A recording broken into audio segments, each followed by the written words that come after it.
So I'm just wrapping up the session now. The pot's still got some dice in it, but I've pretty much finished benchmarking for today.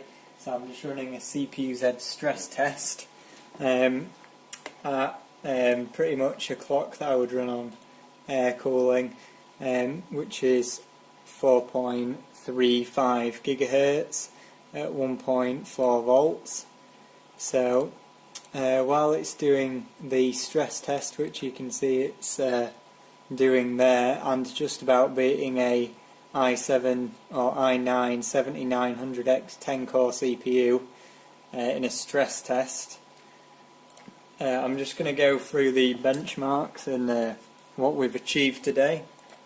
So in Cinebench R15, we'll start with that. The highest score that I ended up getting was 2261, which is there at 4.9 gigahertz. You can see there 2261, and that was with the CPU at 4.9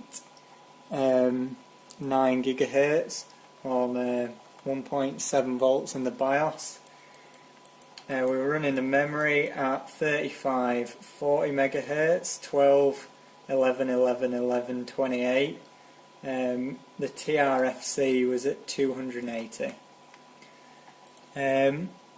On the single thread of Cinebench, I actually managed to get that to run at 4.98 4 gigahertz or 4.975 with a little bit of base clock.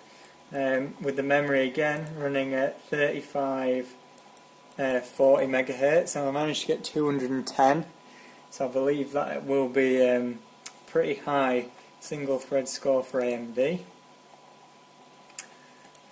W prime 32M, got that to run at 4.975 as well, and we managed to do 2.356 seconds in that.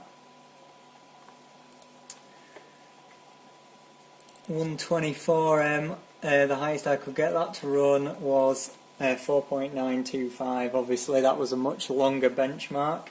It is 60.452 seconds. That's how long it took in the end. In Geekbench 3, no, it's not happy. In Geekbench 3, we got 42,316 on the multi-core, 5,564 on the single core, and that was at 4.875, with the memory down at 2470, and the timings loosened 14, 13, 13. Seemed to be a bit more sensitive on the memory. SuperPi 32M, 4.95 gigahertz, 7 minutes 29 seconds. Again, the memory, I had to loosen that off a bit, didn't do that much tweaking. SuperPi 1M, I think that's the best score there. We did that at the same speed as 32M basically, and got 8.829 seconds. That probably isn't particularly efficient.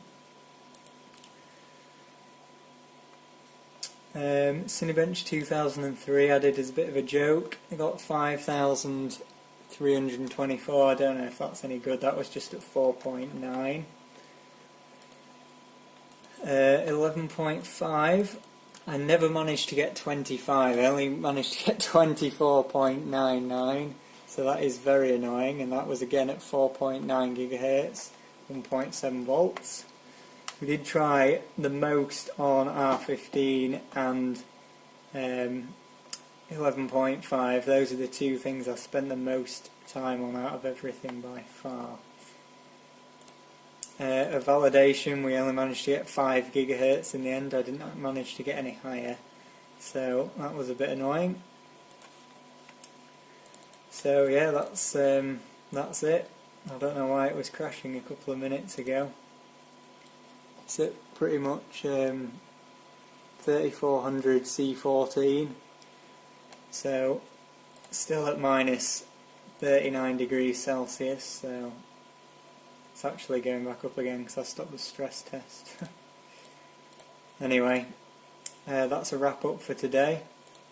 Might do some more another day, but not now.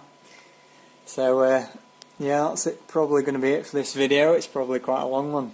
And I'll see you in the next one. Goodbye.